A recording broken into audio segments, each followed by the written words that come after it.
기도로 시작하겠습니다. 성도를 사랑하시고 성도들의 발걸음을 인도해 주시는 하나님께 감사드립니다. 하지만 저희는 하나님의 뜻이 무엇인지를 깊이 생각해 보지도 않고 인간의 정욕을 채우기 위해서 살았습니다. 하나님을 사랑하며 이웃을 섬기기보다는 세상 성공만을 추구하는 신앙생활을 했습니다. 입으로는 주님을 구주라 고백하면서도 생활 속에서는 온전히 하나님만 따르는 믿음이 부족했습니다. 성도라 자처하면서도 기쁨의 근거를 이 땅에 두고 욕정과 쾌락만 추구하면서 살아왔습니다. 하나님의 뜻을 깊이 생각하지 않고 내 생각대로 신앙생활을 하고자 하는 저희의 잘못을 용서해 주시옵소서. 이제부터는 내 뜻을 내려놓고 하나님의 뜻을 따라 살아가는 성도가 되게 하여 주옵소서. 예수님의 이름으로 이 고백의 기도를 드립니다. 아멘. 우리가 아침에 자고 나면은 텔레비전이나 라디오를 켜면은 지구촌에서 일어났던 여러 가지의 뉴스들을 이야기해 주고 있습니다. 그 뉴스들이 개인적으로나 하는 민족적으로 여러 가지 영향을 주지요. 그러나 역사 이래로 빅뉴스, 가장 큰 뉴스가 있다 하면 오늘 성경 본문에 나오는 말씀입니다. 곧 하나님이 인간의 몸을 입고 오셨다고 하는 뉴스인 것입니다. 이것은 오래전에 선지자를 통해서 말씀하셨습니다. 예를 들어서 이사야서 7장 12절을 보면은 예수 그리스도의 탄생을 이야기하기를 처녀가 잉태하여 아들을 낳을 것이다. 그런가 하면 미가서 5장 2절을 보면은 그 사람은 바로 그 메시아는 베들레헴에서 탄생할 것이다 하고까지 아주 구체적으로 자세하게 이야기를 하고 있습니다. 우리 신정동주의 신학자로 유명한 칼 바르트, 이 칼 바르트는 지금도 그의 신학이 영향을 주고 있습니다만은 그는 유명한 책 도그마틱스라고 하는 교의학 책을 썼는데 그 책 내용을 보면은 말씀이 육신이 되어라고 하는 이 구절을 가지고 계속 인용하고 해석하면서 그 책을 쓰고 있는 것을 볼 수가 있습니다. 그렇기 때문에 말씀이 육신이 되어 우리 가운데 거하심에 그 영광을 보니 독생자의 영광이요 은혜와 진리가 충만하더라. 이 오늘의 이 본문의 말씀 속에서 우리는 세 가지 내용을 찾아볼 수가 있습니다. 첫 번째는 뭐냐? 말씀이 육신이 되었다고 하는 말씀인 것입니다. 말씀이 육신이 되었다고 하는 이 이야기는 영원한 자가 시간 내에 들어왔다는 이야기요, 무한한 자가 유한 속에 들어왔다고 하는 이야기인 것입니다. 그분이 누구냐? 바로 예수 그리스도라고 하는 이야기입니다. 오늘 성경 말씀에 보면은 말씀이 육신이 되어 우리 가운데 왔다 하는 그 이야기는 바로 그때 시대의 그 문화와 철학이 뭐냐 하면은 헬라의 영향을 받았거든요. 그래서 그 헬라적인 문화와 그런 그 역사의 영향하에서 표현한 것이지만은 그러나 우리가 히브리인들에게 있어서는 뭐라고 이야기하냐면 메시아 곧 하나님의 아들이라 그렇게 이제 표현을 하고 있는 것이죠. 그러므로 예수 그리스도는 예수는 인성을 이야기한 것이고 그리스도는 영원하신 하나님을 가리킨 것입니다. 그래서 사도행전 2장 36절을 보면 예수는 그리스도다고 하는 이 이야기는 초대교회의 신앙 고백인 것을 알 수가 있는 것입니다. 사실 그렇습니다. 모든 종교, 이 세상에 있는 종교 한 6천 개 이상이 된다고 이야기를 합니다만은 다 사람이 신이 되는 것이 그 종교의 하나의 내용입니다. 그러나 우리 기독교만은 하나님이 사람이 되었다고 하는 진리인 것입니다.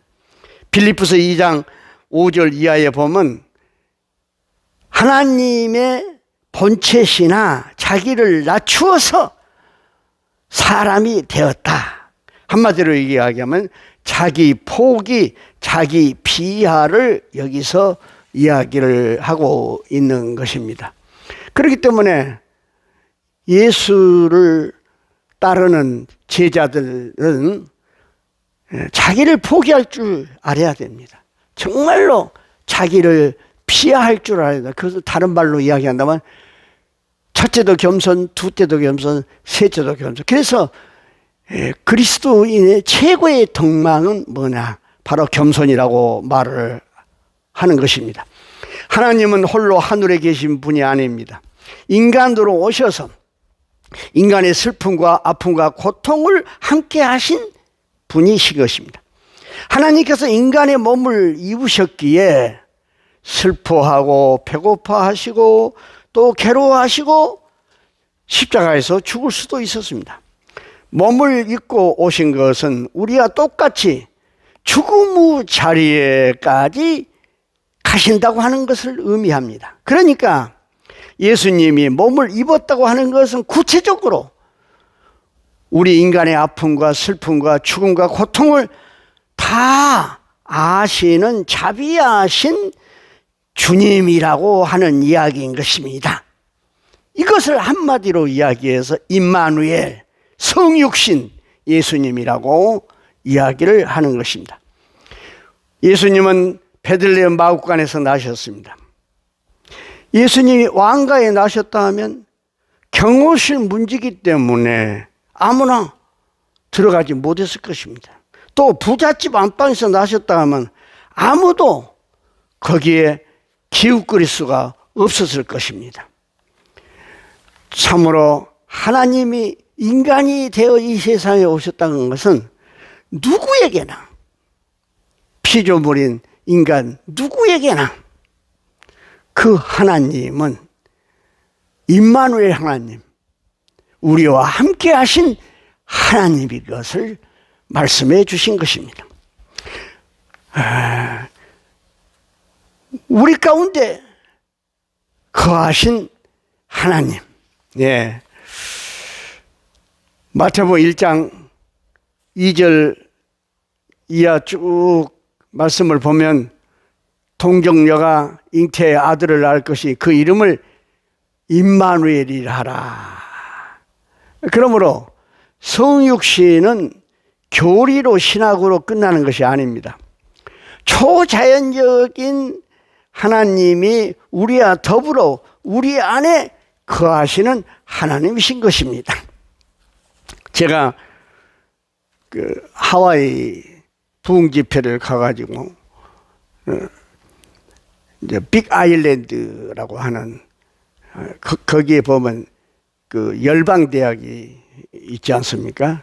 거기에 이제 체험하기 위해서 가서 여행을 하면서 다미안을 기념하는 교회를 가서 굉장히 큰 은혜를 받았어요. 교회가 조그만 교회입니다. 하얀색으로 이렇게 되어 있는 조그만 교회인데 우리가 잘 아는 다미안이 어떤 사람입니까? 그는 나병 환자들에게 예수의 복음을 전하기를 원했습니다. 그렇지만 나병 환자들이 받아들이지 않았어요. 왜냐? 너는 건강한 사람이기 때문에 우리의 고통을 모른다는 것이죠. 그때 다미안이 하나님 앞에 기도했습니다. 하나님, 내가 저들의 영혼을 구원하고 싶습니다. 그러니 나를 나병 환자가 되게 해 주시옵소서. 그래야만이 저들의 영혼을 구원할 수 있겠습니다. 그래야만이 저들이 내가 전한 복음을 받아들이겠습니다. 같은 입장이 돼야 되겠습니다. 그래서 그 기도대로 그가 나병 환자가 되었지 않습니까? 그래서 찾아가서 형제들이요, 나도 여러분과 똑같은 환자입니다. 그러나 내게서는 기쁨이 있고 내게서는 항상 감사가 넘치고 내게서 항상 찬양이 넘칩니다. 왜 그런 줄 아십니까? 예수님이 나의 주님이기 때문이었습니다. 그 예수님을 여러분의 주님으로 모시면 여러분의 인생이 행복해집니다. 기쁨이 넘칩니다. 감사가 넘칩니다. 하고 복음 전할 때 그 나병 환자들이 다 자기와 똑같은 환자로서 복음 전하는 그 복음을 받아들여서 그것이 천국이 되었다는 이야기가 있지 않습니까? 예수님이 우리와 함께 거한다는 것은 보통 사건이 아닙니다. 주님은 하늘의 높은 보좌를 버리고 천한 몸으로 오셔서 우리와 함께 하신 것입니다. 그러므로 예수님과 같은 정신으로 가난한 사람들을 위한다 하면 자기가 가난하게 살아야 될 것입니다. 네. 끝으로 뭐라고 이야기합니까? 은혜와 진리가 충만하더라 그렇게 이야기하고 있습니다. 은혜는 카리스, 은총을 말합니다. 무상으로 값없이 주시는 은혜를 말합니다. 이 카리스는 카라에서 나왔는데 카라는 뭐냐면 기쁨을 말합니다. 그러므로 은혜 받는 결과는 뭐냐? 우리 마음의 안정과 평안과 기쁨이 있다는 것입니다. 여러분 우리가 신앙생활 하면서 은혜 받았다 또 은혜 받으시오 그렇게 이야기하는데 은혜 받는 증거가 무엇인지 세 가지입니다. 첫째는 기쁨이 넘쳐요. 은혜 받으면.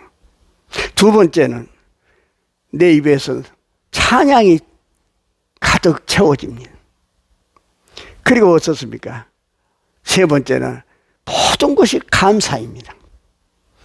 그래서 우리가 늘 은혜 받으면 기뻐하라 내 영혼아 찬양하라 내 영혼아 감사하라 내 영혼아 내 속에 있는 것들아 다 기쁨 찬양 감사하라.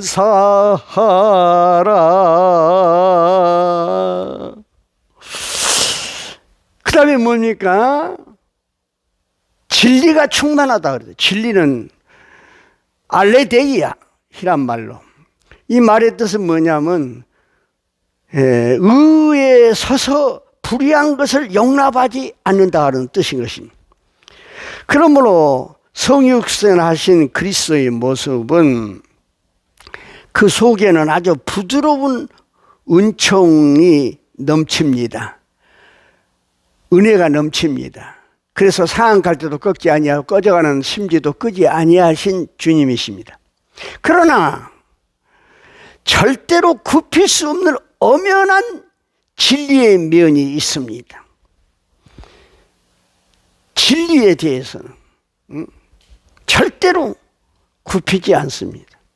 그것이 십자가의 사건 아닙니까?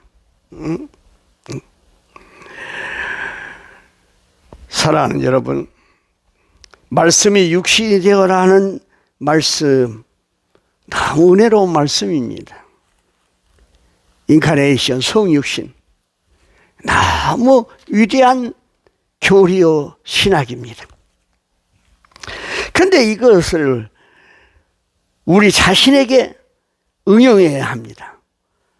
물론 이 말씀은 성자 예수 그리스도에 대한 말씀입니다. 그러나 하나님의 말씀이 말씀으로만 있어서는 안 됩니다.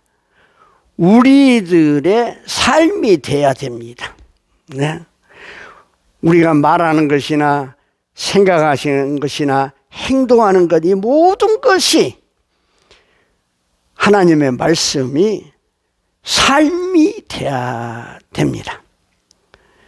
우리 그리스도인들이 일생을 하나님 말씀 가운데서 살며 말씀을 묵상하며 말씀을 들으며 살아갑니다. 그럼에도 불구하고 말씀 따로 있고 우리들의 생활 따로 있다 하면은 이 얼마나 부조리한 일이며 이 얼마나 부끄러운 일이겠습니까?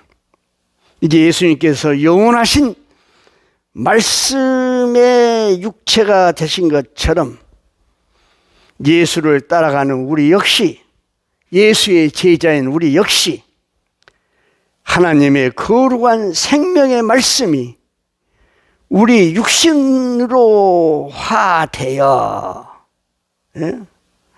우리가 사는 삶 그 자체가 말씀의 실현이 되기를 주님으로 축원합니다. 말씀이 육신이 돼야, 예? 이 성육신의 신학이 진정, 예, 우리의 삶의 신앙이 되기를 주님으로 부탁합니다. 할렐루야.